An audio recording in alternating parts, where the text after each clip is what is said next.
Днешното видео е посветено на гръбнака и на вълните с него. Това е първото движение, всъщност, с което аз се сблъсках под ръководството на Идо и е донесло много добро за мен и за хората, с които работя. Помогна на много хора с проблеми в кръста или във врата да омекотят тези области и като цяло изгражда едно по-добро усещане за гръбнака и дава внимание в тази област и дава възможността на човек да разбира какво се случва там.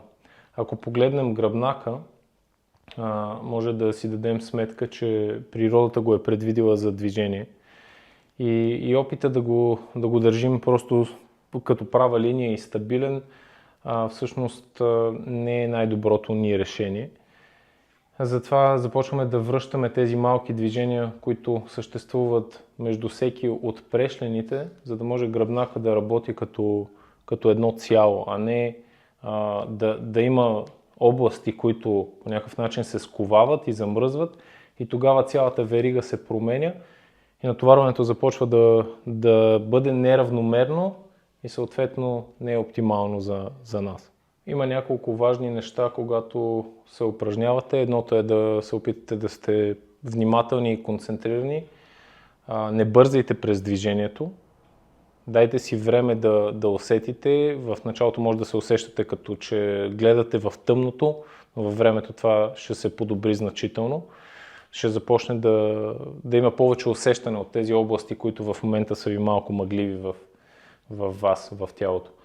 Другото, което искаме е да бъде равномерно движението между отделните сегменти на гръбнака.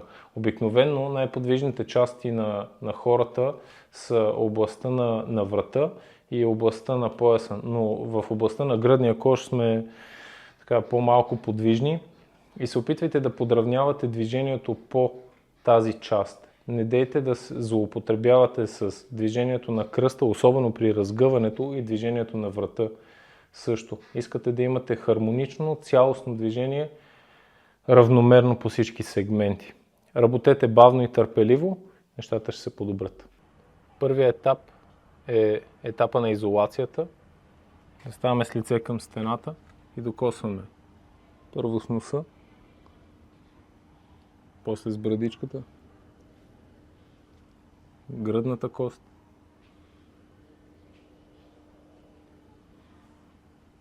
ребрата или слънчевия сплит, нивото на пъпа и таза.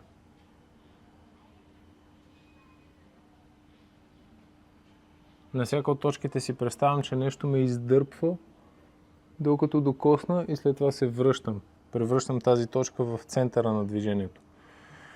Важно е да го изолирам достатъчно добре, когато съм с която иде от точките, съседните не докосват стената, за да ми даде усещането за разграничение в гръбнака и след това да мога да свържа отделните елементи в една цяла вълна.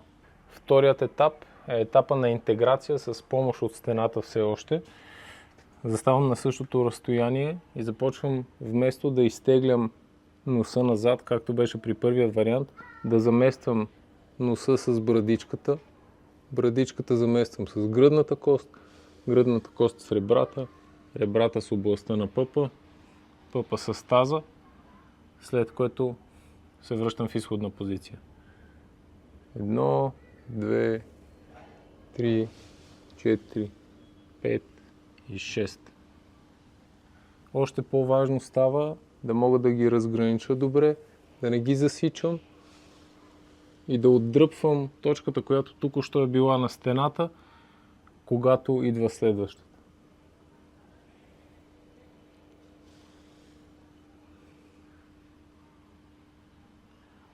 Ако в тази фаза започнем да бързаме, няма да извлечем много от упражнението.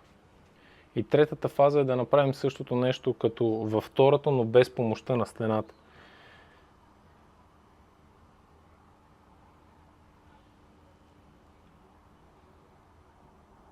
Тук разчитам повече на усета, който съм изградил в тялото си от предходните две упражнения, за да мога да свържа елементите в една непрекъсната вълна.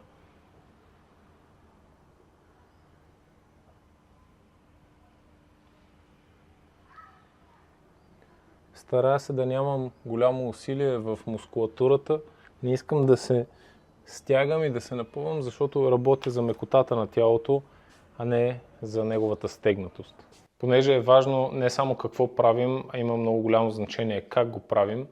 Ако имате някакви затруднения и неща, които не са ви съвсем ясни, мога да ви обещая, че ако ми изпратите имейл, ще ви дам обратна връзка и ще ви помогна да ги направите по-добре.